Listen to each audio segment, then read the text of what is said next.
Alors, salut à tous. J'espère que vous m'entendez, que vous allez très bien. Bonjour à tous ceux qui sont en ligne et bonsoir à vous tous. J'espère que vous avez passé une très très très bonne semaine. Et nous sommes en fin de semaine et pratiquement à la fin du mois aussi. Effectivement, moi j'ai eu une semaine très très chargée. Bonjour Fessal. Et puis j'ai voulu improviser ce live de quelques minutes juste pour informer ceux qui nous suivent les dimanches que la page principale a un souci. Vous savez que depuis la semaine dernière, elle fait l'objet d'attaques répétées, de signalements massifs de ceux qui sont un peu embêtés par nos publications. Vous imaginez qui sont-ils et qui mettent énormément de moyens pour invisibiliser la page et puis la rendre inopérante. Donc, heureusement qu'on a des solutions de relais. Je peux faire le live sur TikTok, je peux le faire sur YouTube, je peux le faire sur cette page Facebook, la seconde page Facebook. Et c'est justement par rapport à cette seconde page Facebook que j'allume ce live-là. Pour vous dire que si d'ici dimanche, d'ici demain, on n'a pas de solution avec Facebook, ce serait sur cette page Facebook qu'on fera le live. Et quant au TikTok, il sera là, il n'y a aucun souci. Donc c'est juste pour vous informer. Je n'aurai pas le temps de le faire demain parce que je serai très chargé. J'ai été chargé toute la semaine et donc il était important que je puisse faire ce live-là. On a fait un petit post qui circule pour dire aux uns aux autres que la page principale a été massivement signalée et que c'est sur cette seconde page Facebook qu'on fera le live dimanche. Donc, vous pouvez vous abonner, c'est ma seconde page Facebook. Je n'ai que 2 pages Facebook et puis un compte. Donc, tout le reste, tout ce que vous verrez après, c'est faux. Ce sont des fausses pages. Je n'ai que ça. Je parle pour ceux qui sont sur Facebook. Je n'ai que cette page-là. Il y a la seconde page qui a des soucis et mon compte. Vous savez que c'est à partir du compte qu'on crée les pages. Donc le compte Facebook, ça vous le connaissez depuis, c'est là où il y a la photo, il y a un cheval qui est derrière moi. La première page, c'est là où j'ai mis la photo de Fox News. Et puis cette page-là, vous allez voir le pont de la ville d'Anéro. Donc ce sont les 3 pages et les 2 pages plus le compte que j'ai. Et en dehors de ça, je n'ai plus aucune autre page. Donc, s'il y a des pages qui circulent à mon nom, considérez que ce sont des fausses pages de ceux qui en créent chaque jour pour poser des actes malveillants. Donc, je me réjouis qu'il y a beaucoup de gens qui sont déjà en ligne sur Facebook. On est presque 100 déjà. Ça veut dire que la page, je vous invite à vous abonner sur cette page-là. Et voilà, donc nos détracteurs ne veulent pas nous laisser tranquilles. C'est de bonne guerre, hein, quand vous dénoncez les gens, ils vont vous attaquer. Donc on n'a pas à se plaindre pour ça. Comme on le dit, c'est la guerre. Donc vous dénoncez les gens, vous les mettez à nu, vous mettez en difficulté leur projet, ils vont payer des gens pour vous attaquer et ça rentre dans l'ordre normal des choses. Donc ce n'est pas des choses qui doivent nous surprendre ou qui doivent nous démoraliser. Au contraire, le contraire serait étonnant. Donc il faut rester solide dans la tête, il faut rester zen et puis bon voilà. Et donc Et il faut continuer tranquillement le travail sans aucun souci. Donc, vous me connaissez, vous connaissez ma ténacité, vous connaissez ma force, ma capacité, ma résilience. Et donc, voilà. Donc, on n'a pas à se laisser distraire par ces actes-là qui sont posés généralement pour... merci beaucoup Afrique, qui sont posés généralement pour essayer euh, de, de nous casser le moral ou de nous décourager ou de nous amener à jeter l'éponge. Donc, n'accordez aucune importance à ces choses-là. À chaque situation, il y a toujours une solution. C'est ça qui fait la force de l'homme. Et donc, voilà, si tout va bien, dimanche prochain, on sera encore ensemble pour parler de l'actualité de notre pays. Et voilà, donc j'espère que d'ici là, il y a beaucoup de gens qui m'ont écrit. Je n'ai pas pu répondre à des gens parce que la semaine était très chargée pour moi. J'espère que d'ici demain, jusqu'au petit matin de dimanche, je vais pouvoir répondre à ceux qui m'écrivent souvent sur Messenger. Je vais pouvoir vous répondre. Et donc, ne vous inquiétez pas, absolument pas. Nous sommes là pour le pays, on est là pour le Togo. C'est pour ça qu'on se bat. Et voilà. Et vous savez, le sorcier, l'assassin, le criminel n'aime pas qu'on le déshabille. On dit que la dictature se nourrit du silence. Ce que les dictateurs aiment le plus, les régimes autocratiques ou autoritaires aiment le plus, c'est de faire taire toutes les voix discordantes.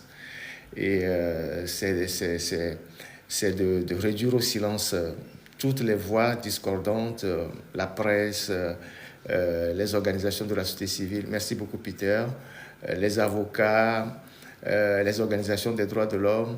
Et c'est ce que vous voyez dans tous les pays. Et donc, évidemment, quand vous les dénoncez, à leur tour, ils vont vouloir vous faire la guerre. Et donc, il ne faut pas en faire un souci. Il faut rester solide dans la tête. Voilà. Et puis, bon, pour le reste, tout ira bien. Bonsoir, bonsoir, tonton Yves Ambroise. Salut. Merci d'être là. Et donc, voilà, il ne faut pas se faire de tout ça. On reprendra nos dossiers là où on les a laissés. Et j'ai lu depuis cette semaine que le gouvernement a entamé une réforme de l'OTR. Apparemment, c'était prévu depuis longtemps. C'était prévu depuis. Ça n'a rien à voir avec notre dénonciation, mais ce qui est assez intéressant, c'est que en quelques mots, on vient confirmer tout ce que nous avons eu à dire sur l'OTR. On parle de dysfonctionnement, on parle d'objectifs non atteints, on parle des faiblesses, de la faiblesse de l'institution, ce qui prouve qu'en réalité, quand le gouvernement dit qu'il y a un audit, un gouvernement qui va devant l'Assemblée pour dire qu'il y a un audit de l'OTR qui montre beaucoup de dysfonctionnements, manque de transparence, et puis la tutelle, c'est-à-dire le ministère des Finances, n'a pas de contrôle sur l'OTR. Je l'avais dit que même la Cour des comptes, en son temps, était allée là-bas, ils les ont chassés. Quand c'est le gouvernement qui vient le dire, ce n'est plus Ferdinand qui l'a dit. Et vous voyez, alors que depuis que j'ai commencé par dénoncer les micmacs des responsables de l'OTR, il y a quelques petits zozos, comme toujours, des petits esprits malins qui rivalisent de je ne sais pas quoi, de postes pour dire le commissaire de l'OTR, c'est sous lui qu'il y a eu de grandes avancées, machin, il raconte des conneries. Maintenant que le gouvernement même, dont les zozos sont les grands défenseurs, vient dire que l'OTR, il n'y a pas de transparence dans le fonctionnement de l'OTR, et il n'y a pas de contrôle, il y a des dysfonctionnements, et Et donc, maintenant, ils sont bouche cousue, hein? On ne les entend plus. Ils ont disparu, ils ne disent plus rien. Ils ne disent plus rien. Voilà. Donc, ceci pour vous dire que on ne dit rien qui n'est vérifié d'avance. On ne dit rien qui n'est pas vérifié d'avance. Voilà. Et donc, là, c'est eux-mêmes qui l'avouent maintenant, c'est un aveu. Et on va voir après-demain s'il y a encore quelques mois placés sur le terre, on verra bien. J'ai appris que ceux qui étaient très arrogants là-bas ont commencé par raser un peu les murs, sont devenus de plus en plus humbles. C'est normal quand vous gérez la fortune publique, c'est pas votre propriété, ni la propriété de vos épouses.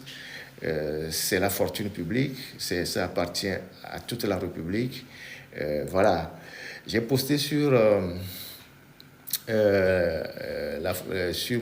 ma page Facebook là, la photo d'une vidéo du marché de Vaughan.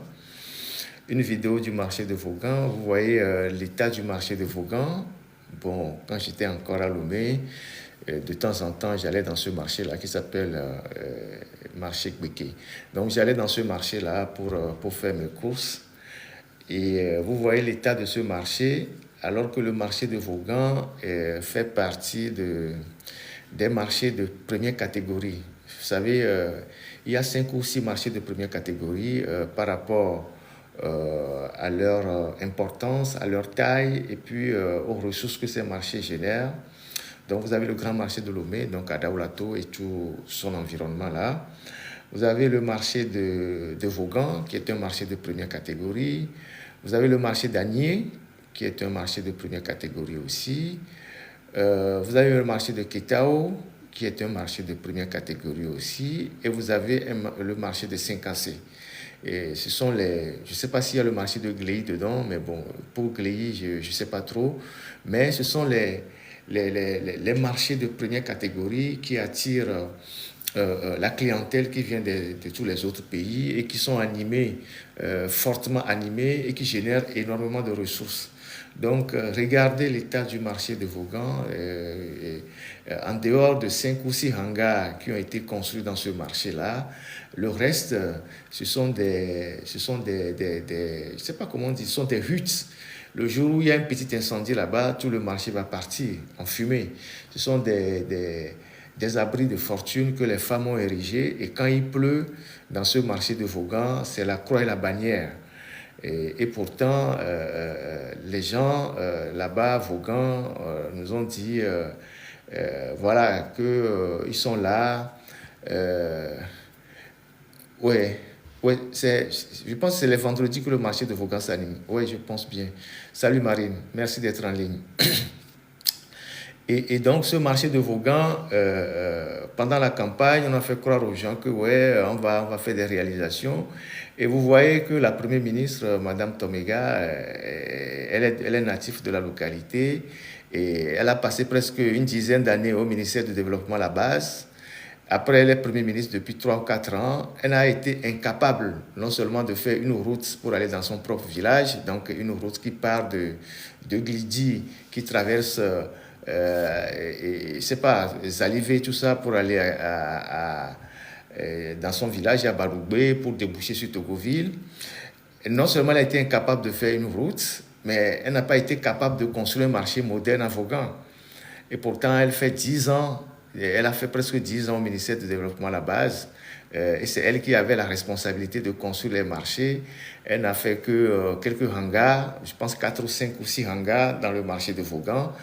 Et il n'y a pas de gare routière, il n'y a pas d'entrepôt. Le reste, c'est du n'importe quoi.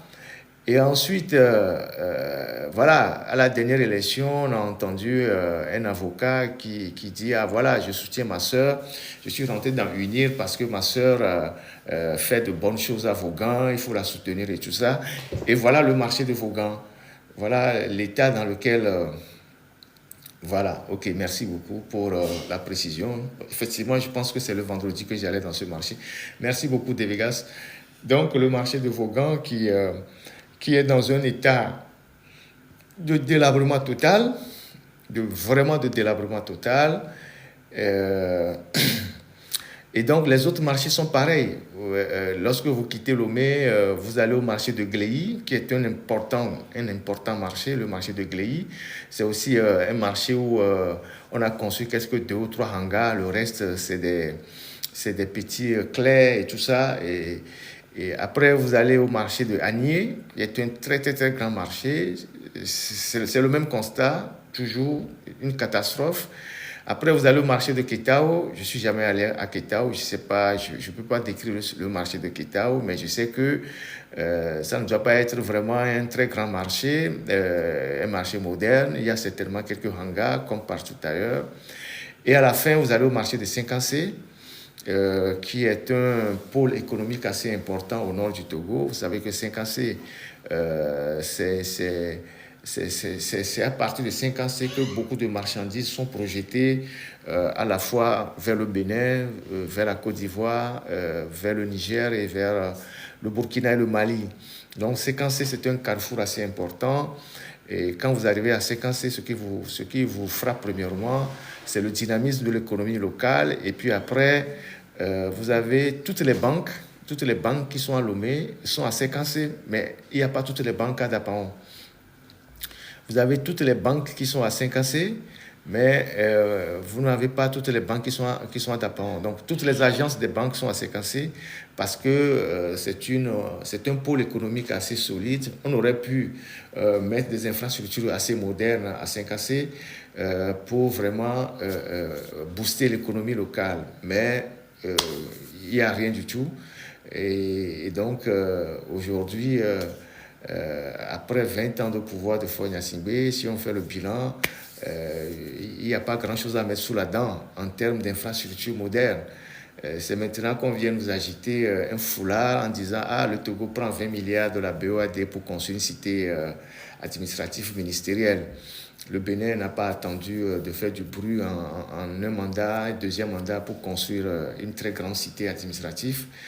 Et donc, voilà, aujourd'hui, la préoccupation majeure de Faure Gnassingbé, ce n'est plus le bonheur des Togolais, ce n'est plus le développement du pays, parce qu'il n'a plus d'idées nouvelles. Je ne sais même pas s'il en avait d'ailleurs eu.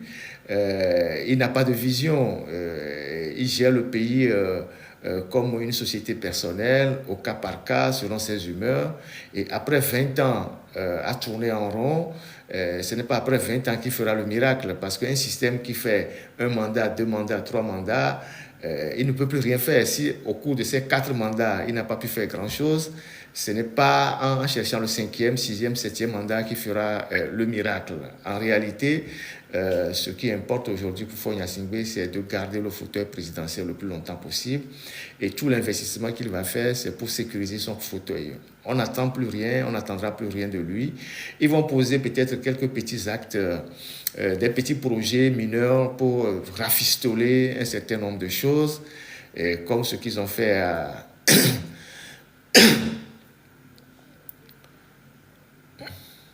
Oui, il y a quelqu'un qui me rappelle un message. Merci, je lis ton message. Comme je ne suis pas... Donc, il n'y a pas grand-chose à faire. Ouais, effectivement. Merci pour le message, mon frère. Effectivement, la première ministre, elle est restée pendant, ministre du Développement à la base pendant presque 10 ans. Elle a brassé beaucoup de milliards. Elle était ministre du Développement à la base et directrice de cabinet. Elle est devenue première ministre depuis 3 ou 4 ans. Elle n'a pratiquement rien fait chez elle à Vaughan, rien. Même le marché de Vaughan, elle aurait pu construire un marché moderne et dire à ses frères et sœurs que c'est quand j'étais premier ministre que je vous ai laissé ce joyau-là, que j'ai réussi à faire ça. Rien n'a fait. Elle n'a ni fait route, elle n'a rien fait. Elle n'a pas amélioré les conditions des écoles à Vaughan. Le lycée de Vaughan n'a pas été modernisé. Il n'y a pratiquement rien. Il y a pratiquement rien. Et pourtant, nous sommes dans la zone phosphatière, c'est-à-dire une zone où on aurait pu lever beaucoup de fonds ou avoir des ristournes pour développer la localité. Et donc, voilà la situation. Et en réalité, il ne faut plus attendre grand-chose de ce régime. La préoccupation majeure de Faure aujourd'hui, c'est de garder le pouvoir, c'est de sécuriser son fauteuil, c'est de mourir au pouvoir. Et donc, tout l'argent du pays aujourd'hui, il va l'utiliser pour sauver sa vie. Ce n'est pas pour le bonheur des Togolais. Et donc, ils vont peut-être faire quelques petits projets, faire un peu de rafistolage, du racolage, comme ce qu'ils ont fait hier, je ne sais pas si c'est hier ou aujourd'hui, à la station d'Agbalepedo. On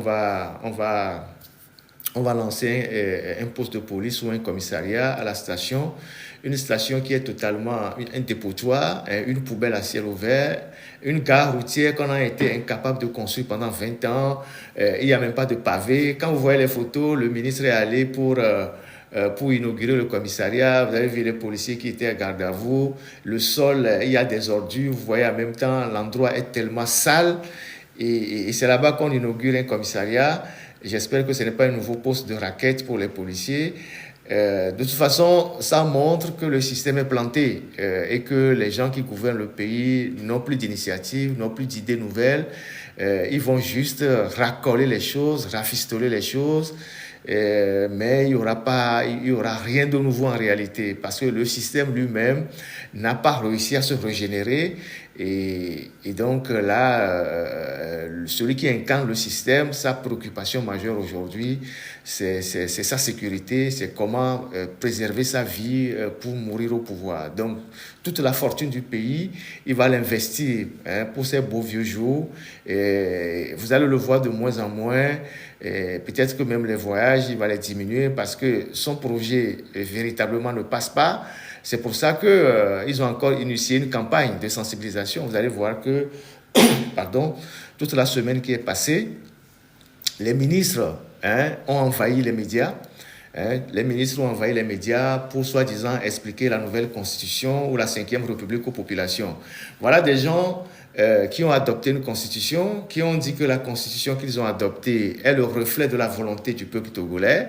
Et maintenant qu'ils ont adopté la constitution et qu'ils sont en train de mettre en place les institutions qui sont issues de cette constitution, notamment le Sénat, l'Assemblée nationale et bientôt le PCM, ils ont trouvé nécessaire de retourner sur le terrain pour expliquer la pertinence ou la justesse de cette constitution aux populations. Ça veut dire qu'eux-mêmes, ils savent que ça ne passe pas. Ils savent que ça ne passe pas. Le Togo, comme...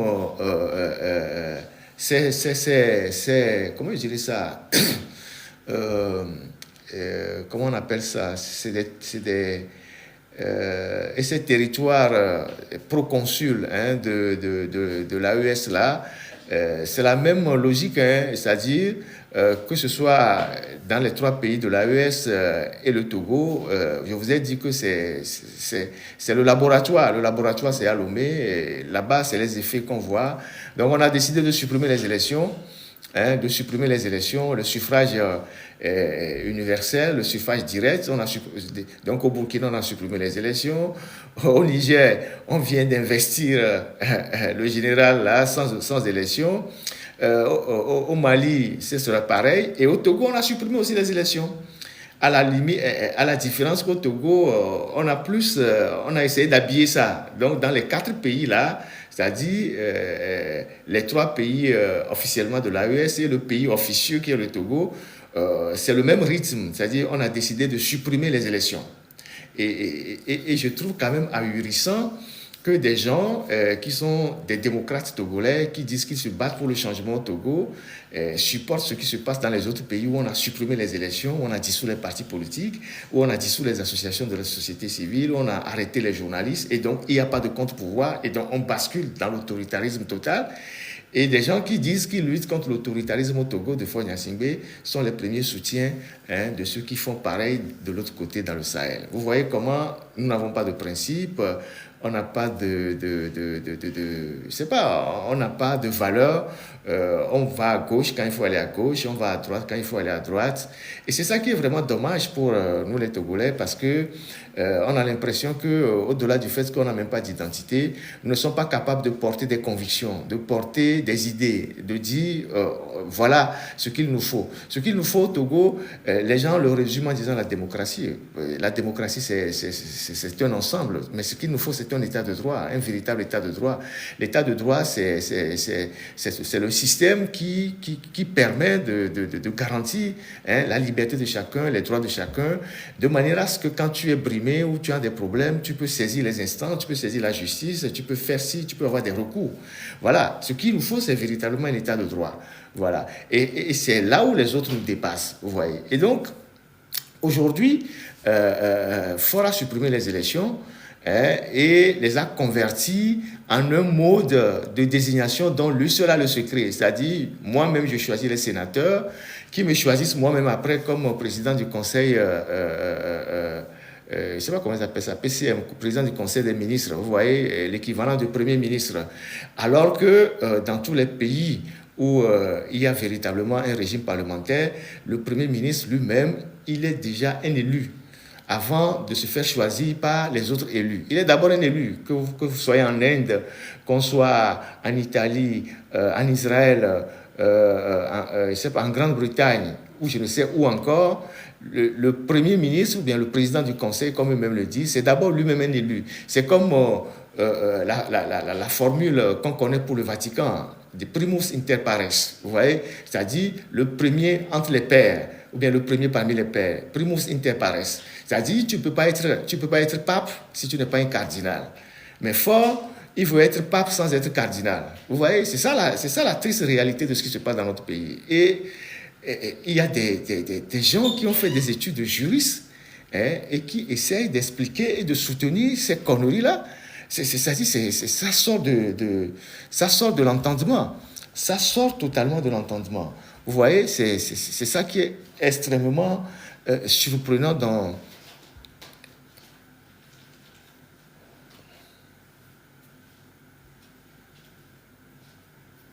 C'est ça qui est surprenant dans ce qui se passe dans notre pays. Et vraiment, vous voyez, par exemple, au Vatican, quand on dit le pape, c'est de primus inter pares, ça veut dire que le pape, il est d'abord un cardinal. C'est avec le statut de cardinal qu'on devient pape. Donc, c'est le collège des cardinaux qui se réunissent pour choisir ou pour élire le pape. Et donc, c'est le primus inter pares. Et donc, quand on revient dans la vie civile, c'est-à-dire le pouvoir politique, pas religieux, et qu'on rentre dans cette histoire de régime parlementaire, c'est pratiquement la même chose. C'est-à-dire, si tu veux être Premier ministre dans un régime parlementaire, toi-même, tu dois être un élu. Donc, tu es un élu parmi les élus. Voilà. Donc, tu ne peux pas te lever sans avoir aucun mandat électif, ni dans un quartier, ni dans un canton, ni dans un village, ni dans une circonscription. Et puis, on te porte en triomphe pour devenir président du conseil. Et c'est toi qui as tous les pouvoirs pour dissoudre même ceux qui sont élus, entre griffes. Vous voyez l'absurdité, l'énormité de ce qu'on est en train d'inventer au Togo. C'est quand même incroyable. Et c'est des gens qui sont de grands juristes togolais et étrangers qui ont fabriqué cette monstruosité-là et qui veulent imposer au peuple togolais. Et donc, l'un dans l'autre, ça revient à la même chose. C'est-à-dire, autant on supprime les élections dans les pays officiellement de l'AES, autant leur laboratoire qui est le Togo, on supprime aussi les élections, mais avec une certaine subtilité. En réalité, il faudra supprimer les élections au Togo. Il a supprimé les élections au Togo et il se fait coopter par des gens que lui-même il nomme sénateur. Et ces gens-là le désignent après comme président du conseil. Et ceci dans une illégitimité, une illégalité totale. Et donc, voilà, mon frère, je parle de l'AES comme je veux. Hein. Si tu ne veux pas, tu dégages de mon live. Monsieur Sénam, je ne suis pas ici pour vous suivre dans vos histoires de l'AES. Ici, là, je parle, je dis ce que je veux sur ma page. Si tu ne veux pas, tu dégages. On peut te bloquer même. Isidore, tu peux bloquer le monsieur Sénam Aïvi à Javola. On n'est pas ici pour faire votre volonté. Vous pouvez aller raconter ça sur vos pages. On est ici pour réfléchir, pas pour suivre des gens comme des moutons. Vous avez compris? Dans l'AES, là, on arrête les journalistes, on dissout les partis politiques, on arrête les avocats. C'est ce que vous souhaitez au Togo? C'est ce que vous souhaitez au Togo? Alors, si vous n'avez pas de conviction, vous pouvez aller vous joindre à vos amis. Hein. Cette page ici, là, c'est pas pour vos conneries. Vous avez compris? Donc, voilà. Donc, vous pouvez aller sur vos pages de l'AES pour raconter vos histoires. Mais nous, on est des citoyens, on est des gens de liberté. Et la liberté, dans n'importe quel pays, c'est quelque chose d'assez précieux. Voilà. Si vous supportez des gens autoritaires ailleurs et vous venez faire croire que vous luttez contre un régime autoritariste dans votre pays, vous êtes des hypocrites. La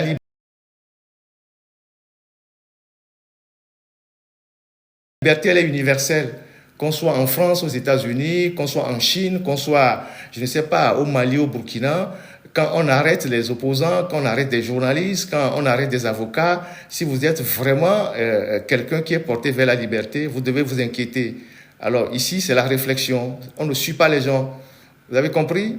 On n'est pas dans un bateau de moutons de parnure ici. Donc, si ça ne vous plaît pas, vous dégagez de la page. On n'est pas ici pour faire vos humeurs. Donc, vous irez sur vos pages là pour raconter vos histoires. Isidore, tu peux le bloquer. Donc, voilà. Et donc, j'espère que ça a été très clair pour vous. Hein. On n'est pas ici pour raconter vos conneries. Voilà. Ces gens-là, ce sont les grands supporters aujourd'hui du régime du Togo, contre lequel on se bat. Et vous ne comprenez absolument rien. Vous ne comprenez absolument rien. Vous ne comprenez même pas les enjeux. On a beau vous expliquer, vous ne comprenez pas les enjeux. Comment des gens qui peuvent dire qu'ils sont là pour la liberté, tout ça, ils sont avec le plus grand régime et qui les soutient, qui leur donne les approvisionnements et tout ça. Vous ne comprenez rien. Donc, allez là où vous ne réfléchissez pas trop bien. Allez là où vous ne réfléchissez pas trop. Voilà. Donc, merci beaucoup Isidore. Il faut le dégager. Et donc, voilà. Et on n'est pas ici pour vos amusements là. Le jour où vous verrez les Tiani Assimi Goïta venir dans l'investiture de Faure Gnassingbé, vous allez comprendre ce qui se passe. De toute façon, ils viennent déjà discrètement. Ils viendront officiellement et vous allez comprendre les enjeux qui se passent dans la région. Voilà. Et donc, nous, on veut un système normal dans un pays où les citoyens ont le droit de choisir leurs dirigeants. C'est ce qui nous importe au Togo. Voilà. Si vous voulez des gens qui c'est comme, il y a des Togolais, je ne sais pas, ils sont de quelle génération, vous vous comportez comme si c'est la première fois que vous voyez des coups d'État, ou vous voyez des militaires prendre le pouvoir. Partout, les militaires ont pris le pouvoir en Afrique, ça s'est terminé de la même manière. À part peut-être Rollis et Sankara. Partout, les militaires ont dirigé en Afrique, ça s'est terminé de la même manière. On commence toujours bien, on dit ouais, on est là pour ci, on est là pour ça, et puis après, bon voilà. Voilà, donc Isidore, il est toujours là, je pense qu'il faut le dégager. C'est lui qui s'appelle Senam Ivy à Javon, là. Il faut le dégager de ma page. Donc voilà, donc j'ai voulu faire donc ce petit live là pour vous dire que voilà, on traverse des situations assez complexes et vous avez lu le rapport de la Fondation Konrad Adenauer sur la gravité de tout ce qui se passe aujourd'hui au nord du Togo. Et cette situation devait véritablement nous inquiéter. Pour ceux qui n'ont pas lu ce rapport, je vous invite à lire le rapport de la Fondation Konrad Adenauer. Et ce rapport ne parle pas que seulement de l'avancée des terreaux, mais elle met en exergue, elle met en filigrane, elle ressort toutes les contradictions de cette région-là, hein, autant au nord du Togo qu'au nord du Bénin, les conflits entre communautés, les conflits liés à la chefferie, les conflits liés à la terre, les conflits liés à certains trafics, et tout ça constitue aujourd'hui un cocktail assez molotov, hein, un cocktail qui risque même d'exploser.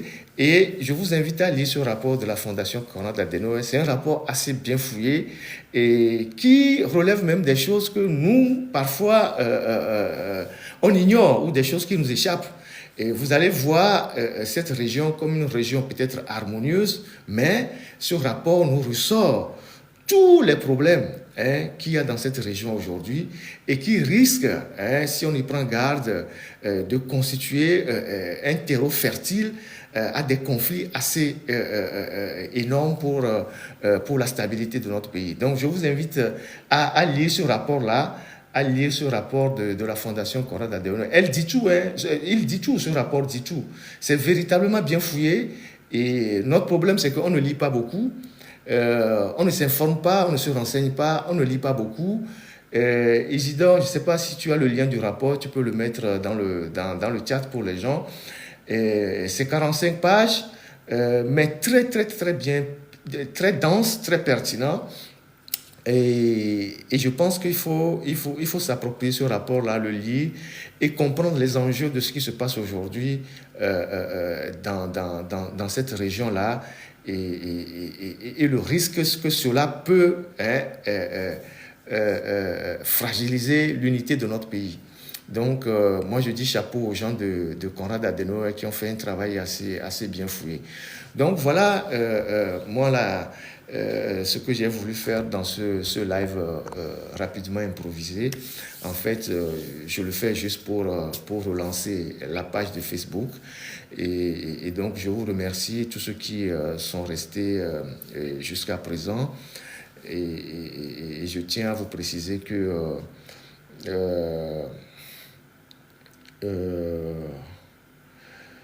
la situation, même chez nous, elle n'est pas aussi sereine qu'on le pense. Parce que il y a un journal qui a titré aujourd'hui et il a titré à juste titre que la nouvelle campagne de sensibilisation sur la 5e République que les ministres ont entamée à l'intérieur du pays discrédite totalement le gouvernement.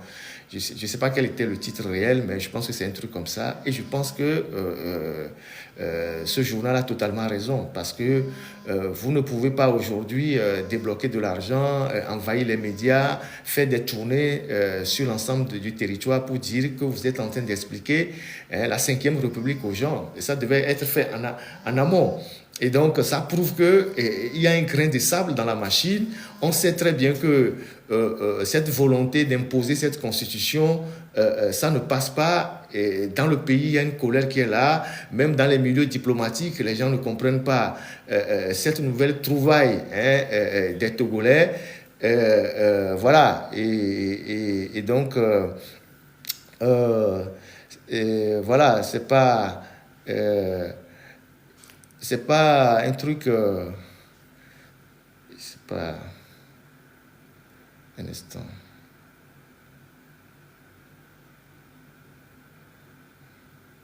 Allez. Donc, Isidore vient de partager le rapport, sur Facebook de la Fondation Konrad Adenauer, c'est ça. Agbemiro Koku, djihadisme, voilà, c'est ça le rapport. Vous pouvez le télécharger. Pour le lire. Et c'est important que nous lisions des documents. C'est vraiment important qu'on s'informe sur ce qui se passe dans notre pays. Et c'est ça qui nous permettra d'avoir des analyses sans émotion, des analyses vraiment avec beaucoup de pertinence, que de choisir des bouts de phrases qu'on retrouve sur Internet pour construire une analyse. Il ne suffit pas d'aller chercher des bouts de phrases quelque part pour faire une analyse. Il faut se documenter, lire des documents, lire des rapports, s'informer pour pouvoir construire une analyse qui permet de convaincre son auditoire. Donc, Isidore vient de le partager, vous pouvez le récupérer et essayer de le lire. Donc, voilà ce que j'ai voulu... je ne vais pas vous retenir trop longtemps. Bon, j'ai vu que il y a au moins 225 personnes qui sont connectées sur Facebook. Ça veut dire que la page est déjà connue, c'est déjà une bonne chose. Si d'ici... si vous n'arrivez pas à télécharger, demandez à Isidore, il peut vous remettre encore le lien. D'ici demain, j'espère qu'on va récupérer la page principale. Si on ne la récupère pas, on fera le live ici sur Facebook. Et bientôt, on va passer aussi à une autre étape. On est en train de mettre en place un certain nombre de structures pour faire des émissions, pas seulement des lives. Là, je fais des lives, donc ça me fatigue. On va faire des émissions. Comme ça, on recevra des invités, soit en studio, soit en ligne. On va faire des podcasts, donc on va beaucoup s'investir dans le podcasting. On va faire des podcasts, beaucoup de podcasts qu'on va faire bientôt. On va commencer peut-être d'ici la fin de d'ici à la mi-juin. Ensuite, il y a une enquête que dont je vous avais parlé depuis longtemps, qui sera publiée vers fin avril, début mai, sur le clan Gnassingbé et ses ramifications. On a fini totalement la collecte des données. Ça nous a pris au moins 3 ans. On a collecté suffisamment de données. Merci beaucoup, Brie. On a collecté énormément de données. Et avec ces données-là, on va élaborer une analyse pour montrer comment est-ce que le clan Gnassingbé essaie de contrôler le pays à travers des alliances de familles, des alliances, comment ils sont rentrés dans beaucoup de familles. Merci beaucoup, Afrique. Ils sont rentrés dans beaucoup de familles, et de ces familles-là, il y a d'autres liens. Et comment est-ce qu'ils tiennent le pays à travers un certain nombre de liens de famille que vous ne soupçonnez pas, ou bien que vous n'imaginez pas. Et comment toutes ces familles-là contribuent à maintenir le système, parce qu'il y en a qui tirent leur profit, qui tirent les prébendes. Comment est-ce que tout ça est organisé? Vous avez vu Salomon dans la Bible, comment il a construit son empire et comment il a dominé les gens. Et c'est un système comme ça. Voilà. Et donc cette enquête-là, on a fini j'en parle parce qu'on a fini la collecte des données. Là maintenant, on n'a plus à collecter des données. Et maintenant, on est en phase de rédaction. Et puis après, on va passer à une phase d'adoption totale. Merci beaucoup, Zaga. Une phase d'adoption totale. On va relire. Et vous allez voir comment est-ce que ces gens, ils tiennent le pays. Et vous comprendrez pourquoi, quand les élections arrivent, ou bien il y a des périodes de tout ça, certaines familles ou bien des gens réagissent.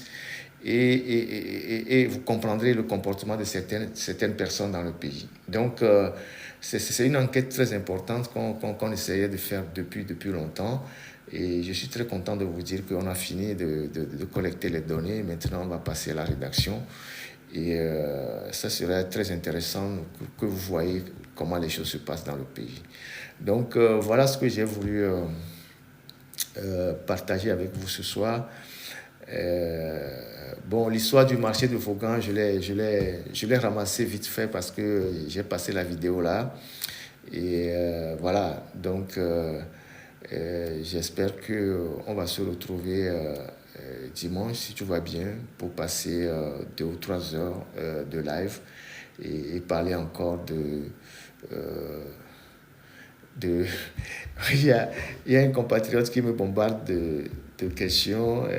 Bon, j'espère que ça devait être dimanche, mais il m'envoie plein de questions.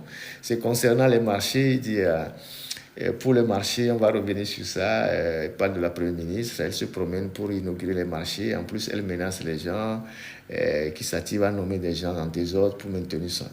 Voilà, qu'est-ce qu'elle a pu faire de bon pour nos mamans? Les marchés sont brûlés et tout ça. Bon, c'est dommage. C'est dommage parce que les gens nous ont fait croire que quand on va nommer plus de femmes au poste de responsabilité, la souffrance des Togolais va diminuer. Mais les femmes sont aujourd'hui, je dirais, même un problème pour la République. Donc, elles sont plus un problème pour la République aujourd'hui qu'hier. Et donc, mais on va décortiquer tout ça au moment venu. Donc, merci à tous ceux qui sont restés en ligne.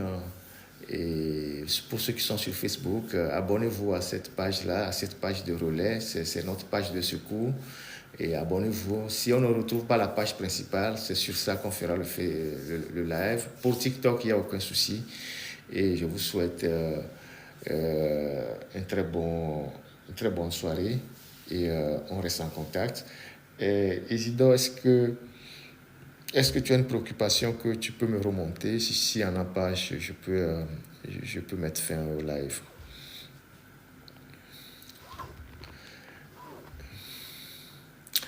Et je voulais, avant de terminer, dire que quand nous parlons du Togo, nous parlons véritablement des choses très sérieuses.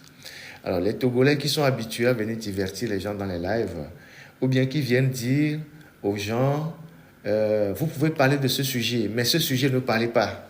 Vous pouvez parler de ci, mais ne parlez pas de ça. Vous n'avez pas le droit. Vous imaginez la prétention de ces individus-là. Tu viens dans le live de quelqu'un et tu viens de lui dire dans son live, en plus un journaliste qui a le droit d'avoir une opinion sur n'importe quelle actualité. Tu viens lui dire, il peut parler de tout sauf l'AES parce que il ne vous suit pas comme des moutons. Et tu viens dire ça dans le live d'un journaliste. J'ai l'impression qu'il y a des gens qui ne comprennent pas. Ils ne comprennent pas. On n'est pas dans le fanatisme. Le journalisme, ce n'est pas la propagande, ce n'est pas le fanatisme. Ce n'est pas le système moutonnier. Quand on dit « oh », on va à gauche, on dit « ah », on va à droite. C'est pas ça le journalisme. Le journaliste, il fait des analyses, il a une opinion, il se base sur des faits. Donc, si vous êtes habitué à suivre des gens et que vous ne réfléchissez pas, ne venez pas dans mon live. Chez moi, on va parler de tout et de rien. Et surtout quand cela a un rapport avec le Togo. Quand cela a un rapport avec le Togo. Aujourd'hui, le pouvoir de Faure Gnassingbé tient debout parce qu'il s'adosse à l'AES. C'est ça la réalité. L'AES est aujourd'hui, en fait, la bouffée d'oxygène qui sauve le pouvoir de Faure Gnassingbé. Alors, si vous combattez Faure Gnassingbé et que vous êtes le soutien de ces gens-là, c'est que vous ne comprenez rien. C'est qu'on ne sait pas où vous allez. Vous êtes perdu. Ou soit, vous êtes des gens ambivalents, vous ne savez pas ce que vous êtes en train de faire. Vous ne comprenez absolument rien. Ce n'est pas parce qu'on vient, on vous dit « abat ci, abat ça » et que vous ne réfléchissez pas. Ce n'est pas avec ça qu'on construit une analyse. Donc, ici, c'est des gens qui sont là et qui font appel à leur intellect. Ce n'est pas des gens qui suivent les autres comme des moutons. Non. Donc, ne venez pas dans mon live pour me donner des ordres. Si vous voulez donner des ordres, restez sur vos pages. De toute façon, moi, je ne viens pas sur vos pages. Je ne suis pas habitué à venir sur des pages des gens. Je ne vais pas sur des pages des gens. Non. Donc, si vous venez chez moi, je ne vous dis pas de ne pas me contredire. Non. Si je vous dis de ne pas me contredire, c'est comme je serais un dictateur. Non. Moi, j'accepte toute opinion contraire si elle est conçue sur des arguments solides. Mais si vous venez me donner des injonctions dans mon propre live en disant « tu peux tout dire, mais ne touche pas cette question », vous êtes qui? Mais vous êtes prétentieux quand même. Vous êtes prétentieux quand même. C'est comme j'ai posté une photo la dernière fois, je vais terminer par là, une photo des journalistes qu'on a enlevés au Burkina Faso. Des journalistes qui ont été enlevés au Burkina Faso, dont des amis à nous. Vous savez, la presse, c'est un corps très sacré. Les journalistes sont comme les militaires. Les journalistes sont comme les avocats. C'est-à-dire, le journaliste n'a pas de territoire. Le journaliste est un citoyen du monde. Vous voyez? Et quand quelque part, un journaliste est touché dans l'exercice de ses fonctions, quelle que soit la raison, toute la presse au monde se mobilise. Parce que dans les tests, y compris même les tests de l'ONU, un journaliste n'a pas sa place en prison. Un journaliste, on ne doit pas l'assassiner. S'il y a des gens qui, dans l'exercice de leurs fonctions, commettent des erreurs ou des fautes, comme il arrive dans toute corporation, on ne dit pas que les journalistes sont au-dessus de la loi. Il y a une réglementation pour corriger ou pour punir le journaliste. Mais la prison n'est pas faite pour les journalistes. Parce que le journaliste, il émet une opinion. Il donne un avis. Et c'est lui qui est le garant même de la liberté d'expression. Et donc, on enlève un journaliste, des journalistes au Burkina. Moi, je mets des photos de ces confrères-là. Je compatis avec eux parce que ce sont mes confrères. Quand on a tué, comment il s'appelle, Anna Politkovskaya en Russie, mais toute la presse mondiale s'est mobilisée. Jusqu'aujourd'hui, il y a même un prix qui est dédié en son nom. Norbert Zongo, il y a un prix qui est dédié en son nom aujourd'hui et qui fait la fierté de toute l'Afrique. Et pourtant, Norbert Zongo, il est journaliste burkinabé, mais il est africain, il est journaliste mondial. Puis Ndiaye, au Cameroun, était un journaliste mondialement connu. Donc, je mets une photo de 2 journalistes qui ont été enlevés. Je n'ai même pas donné une opinion. J'ai juste mis la photo pour partager la douleur qu'ils étaient en train de traverser. Il y a des gens qui viennent sur ma page. Moi, je suis un journaliste. Les gens viennent s'informer sur ma page. Et ils viennent dire que c'est bien fait pour eux. qu'on a bien fait de les arrêter. Alors je me dis, mais si vous venez justifier le fait qu'on enlève des journalistes dans leur pays, vous venez chercher quoi sur moi, ma page?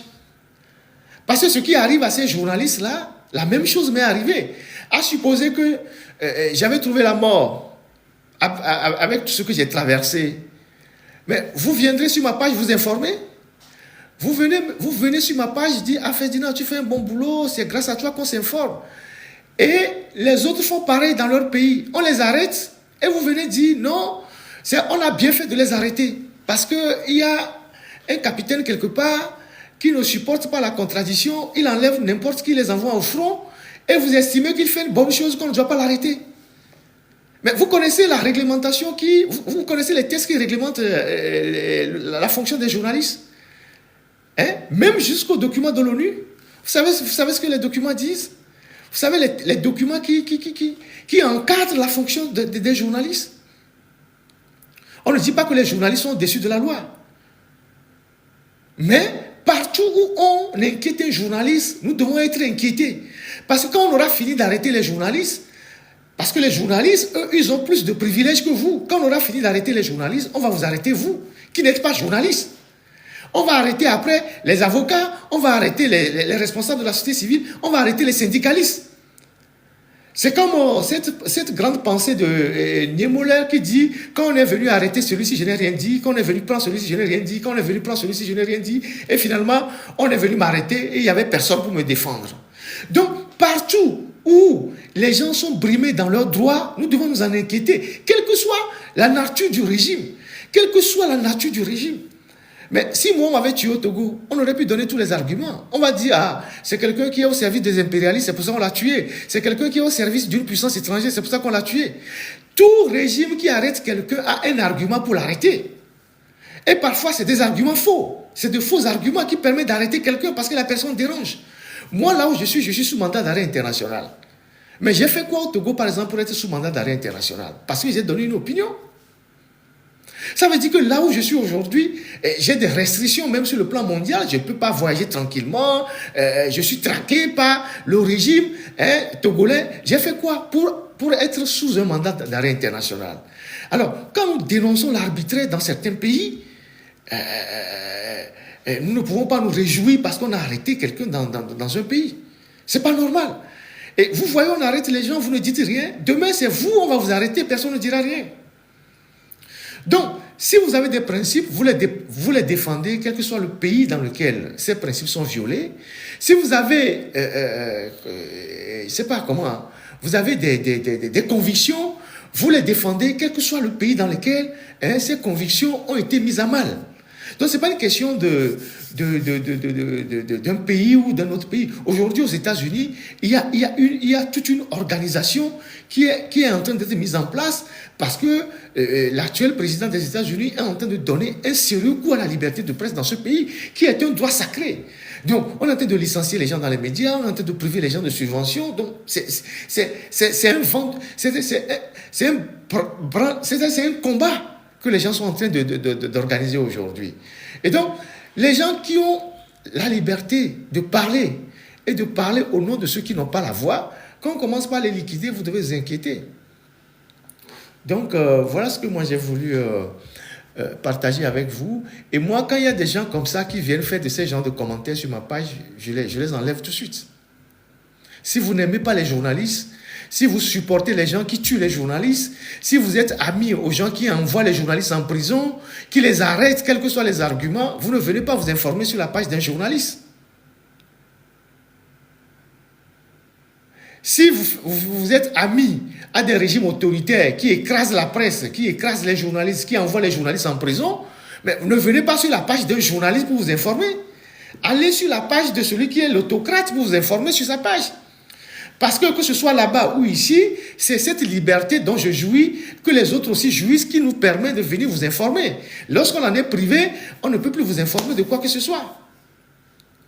Donc, si vous êtes un adepte des régimes autoritaires, parce que j'ai l'impression qu'en Afrique, nous aimons les régimes qui nous briment.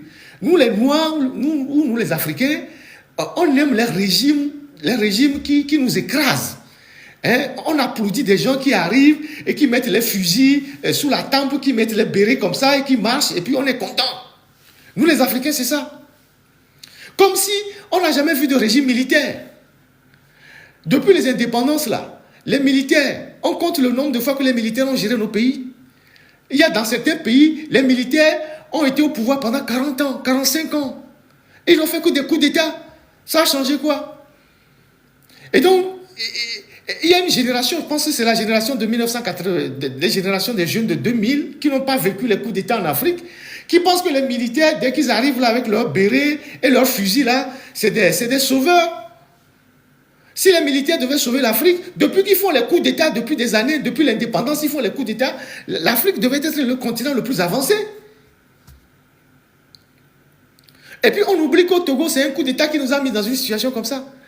Au Togo, là, c'est un coup d'État qui nous a mis dans la situation où on est depuis 60 ans. Depuis 60 ans. Ça ne vous dit rien. Ça ne vous dit rien. Les rôlistes, là, on ne les voit pas tout le temps. Hein. C'est sur des générations. Les rôlistes, là, on ne les voit pas tout le temps. C'est sur des générations. Les rôlistes, c'est sur des générations. C'est des perles rares. C'est des perles rares. Donc, voilà, moi, ce que j'ai voulu partager avec vous ce soir. Et j'espère vraiment vous retrouver dimanche pour le live de la semaine. Et je vous souhaite vraiment une très, très, très bonne soirée. Merci aux 1300 personnes qui étaient là sur TikTok. Merci aux 200 personnes qui étaient sur Facebook. Et j'espère que... on aura le temps dimanche de revenir sur un certain nombre de sujets qui font partie de notre quotidien, le quotidien de tous les jours. La situation dans notre pays devient de plus en plus difficile. Les gens ont des difficultés à joindre les deux bouts. Partout, les gens lancent des appels à soutien, des SOS. La vie devient très dure. Même les fonctionnaires n'arrivent pas à s'en sortir. C'est catastrophique ce qui est dans notre pays. Et quand on en parle, ça n'a pas de couleur politique. La responsabilité, c'est les dirigeants. C'est eux qui gèrent le Togo depuis 50 ans, 60 ans. C'est leur responsabilité. Et comme je vous l'ai dit aujourd'hui, et je continuerai par vous le dire, Faure Gnassingbé, il a fini. Il ne fera plus aucun miracle. Si en 20 ans, il n'a pas pu faire grand-chose, ce n'est pas après 20 ans qu'il fera le miracle. Ce n'est pas après 20 ans qu'il fera le miracle. Là, maintenant, il se bat pour sa survie. Parce qu'il sait qu'il est plus proche de la porte de sortie que de la porte d'entrée. Donc aujourd'hui, tout ce qu'il va amasser comme argent dans le pays, c'est pour lui-même et c'est pour consolider son pouvoir, pour mourir au pouvoir. Parce qu'il ne veut pas être amené à rendre compte de sa gestion. Et donc, il ne fera rien de nouveau. Et quand on va vouloir faire un projet, ça va être un projet bâclé, les gens vont voler l'argent, il n'arrêtera personne parce que tout le monde est mouillé. Et quand vous allez dénoncer des corrompus, il va prendre une méthode subtile pour les dégager parce que lui-même, il est de mèche avec eux, ils se partagent les choses ensemble. Et donc, c'est comme ça, copain, qui va être à la tête du pays. Il va nous perdre le temps, énormément le temps. Pendant ce temps, les voisins, les gens implémentent des grands projets, les gens lancent des grands projets, les pays avancent.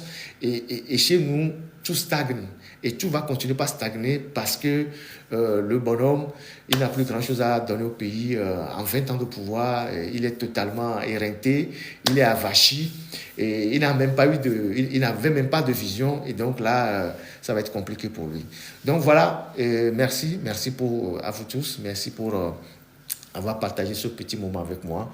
Et je vous souhaite une très, très bonne soirée. Et puis, à dimanche pour la suite. Merci. Allez.